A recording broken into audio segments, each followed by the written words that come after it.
Yo, what's up everyone? My name is Jed. Welcome back to episode of MDK Racing Victory Stop. Yes, it is late. Pretty late. I mean, this video probably gonna go out Tuesday morning. Again, I really do apologize for the video being so late. Got back late with Formula One, and then I had other things I had to take care of that just took me out. Like I was not at my computer at all. Today, finally, I was able to get some time in, so I do really apologize for the late video, but I still want to go over everything that happened at Texas Motor Speedway.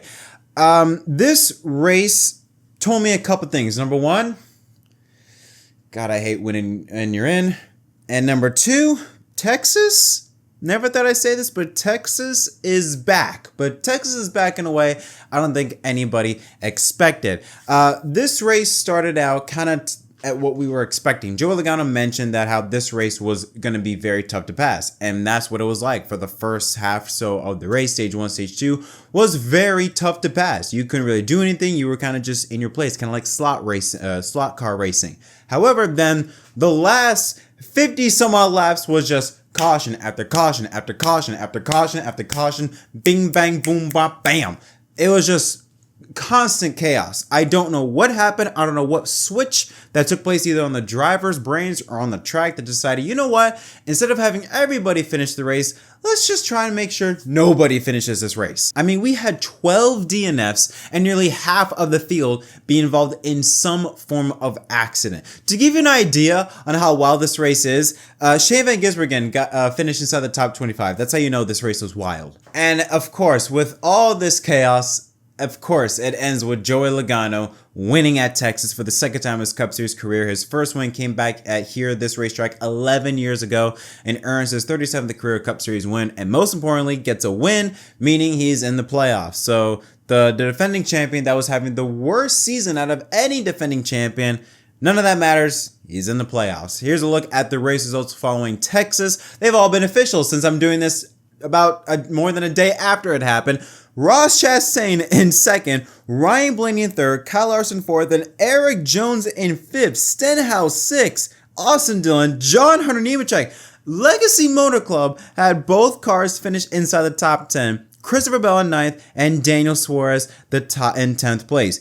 Give you an idea on how wild this race was. Of the top 10, only one driver started inside the top 10. That was Kyle Larson in 4th. Everybody else started 14th on back. 11th, Todd Gillen, who started 32nd. Ty Dillon finishes in 12th after starting 23rd. William Byron finishes 13th. That's actually, I think, a pretty small win considering he had steering issues after he hit Cole Custer on pit road. Riley Herbst, 14th, best career finish for him this season. Justin Haley, Chase Elliott, Zane Smith, Chris Buescher, who had a tire go down earlier in the race, Cole Custer in 19th after he was involved in a crash, as well as Kyle Busch, who was involved in 2 crashes. Tyler Reddick spun late in the race. Like I said, SVG 22nd, Ty Gibbs. Carson Hocevar, the rookie, led 22 or so laps, but then got caught up in a crash late in the race involving Ryan Preece, and I believe also Cody Ware. Austin Cindric was involved in that accident with Brad Keselowski and Kyle Busch, and then Michael McDowell, we'll talk about him in a little bit. Chase Briscoe, he spun in turn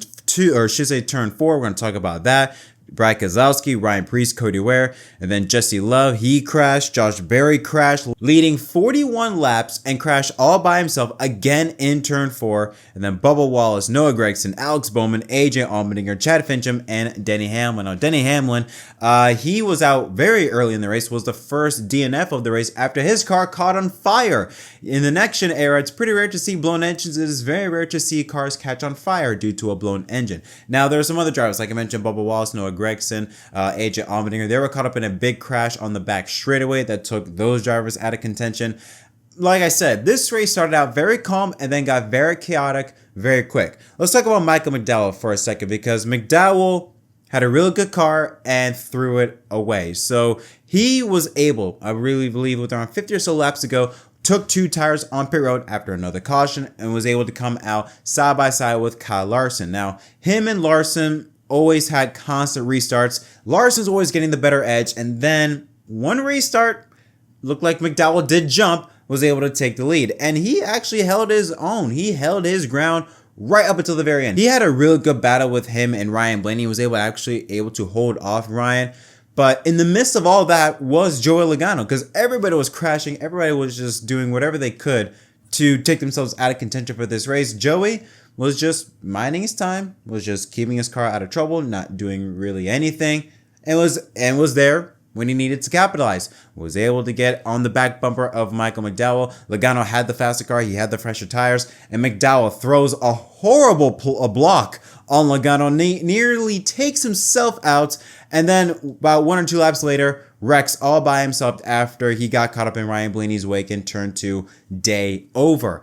Something with, what is it with McDowell and throwing bad blocks and take himself out of contention? I mean, look at Talladega, I believe last year, where he was a few hundred feet from winning at Talladega, then threw a bad block, bumpers in line, ends up wrecking himself. Here today, throws a very bad block, ends up wrecking himself, essentially. If he were only to race as hard as he did Ricky Stenhouse Jr. for like 25th, as he did with Logano for the race, for the lead, he would have won the race. There were some other drivers that I'm going to mention. Like I said, Carson Hocevar started out strong, leading 22 laps. Austin Cindric, continuing on the momentum from last week at Talladega, won a stage, led 60 laps until he was caught up in that crash with Keselowski and others late in the race. But he showed some real good pace. A lot of drivers showed some good pace, but obviously Kyle Larson was the best one of them all, led 90 laps, won stage 2, had the best car, but again, when it comes with the pit strategy, tires didn't really matter. It kind of did up until the very end with Joey Logano, but McDowell, like I said, was able to hold his ground, was able to hold off drivers, even though he was on 2 tires. Still, clean air track position was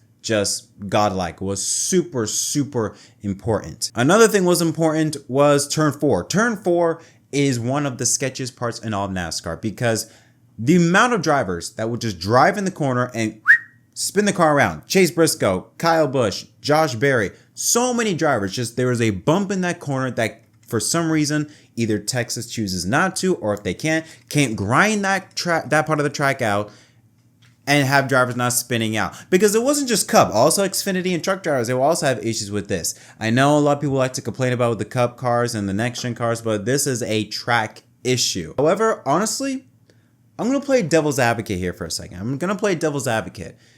And it's a video that I saw from The Iceberg talking about what to do next with Texas. And that is, when you look at Texas, where it has been, the different stages of the Texas Motor Speedway over the years. Obviously, we look back at its prime in the late 2000s, early 2010s, actually early to mid 2010s, was in its prime, right? You know, the traditional 26-degree banking. And then they had their reconfiguration 2017 and the constant PJ1 and everything. They ruined that racetrack.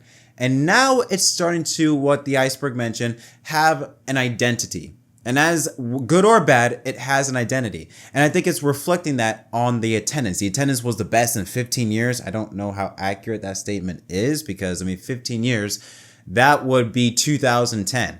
That has had over 100,000 fans. I don't know if it had that many, but it was a really good crowd attendance. I never seen Texas Motor Speedway that packed in quite some time. And I think now when you come to Texas Motor Speedway, there is an identity. You think of Turn 4. You think of the sketchiness of Turn 4. You think of the constant crashes that happen late in the race. There is something, I don't want to say looking forward to Texas, but it's like, okay, you know Texas, you're going to get something. It's not like other racetracks where it's like, you're not going to get anything. Like Phoenix. You're not going to get anything with Phoenix, right?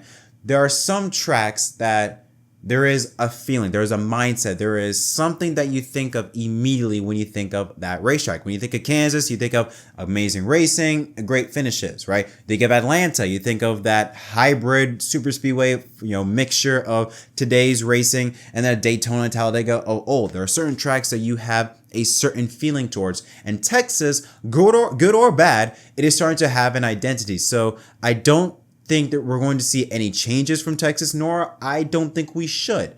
I understand why some people will mention about how they need to grind that Turn 4, and while I do agree, but I also think from a business side of things, from a perspective, when you think about the fans' perspective, you think about the entertainment factor of racing, I wouldn't be surprised if they don't touch that racetrack and just let it age, because it is starting to build character. It is starting to build a personality, like I said, an identity. Good or bad, it is building an identity and the fans are coming. Now, what would I give this race? I would give it a 7 out of 10 for Texas standards and about a 6 out of 10 for normal race standards. It was entertaining. There were some good moments, some good battles going on. It was very messy. It was actually more than messy. It was borderline stupid. Very late in the race, just a constant wrecking, back and forth, back and forth, back and forth. So that part really did not like.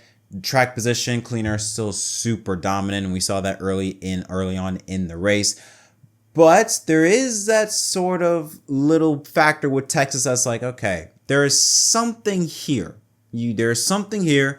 If you let the racetrack age, I don't know if they can really widen out the groove with how much they ruined it, but I think if you can let it age, we could see something here. We could work with something in the works. I don't think it'd be great racing, but you know that when you tune into Texas, you're going to see something, which I don't think is something I would have said even 5 years ago. It was a race that you had to tune in right to the very end because, I mean, again, look at this top 10 that I mentioned. Who had that on their list? Who had both legacy cars in the top 10? Who had Austin Dillon again having another good run? Ricky Stenhouse, where did he start? He started 34th and finished 6th.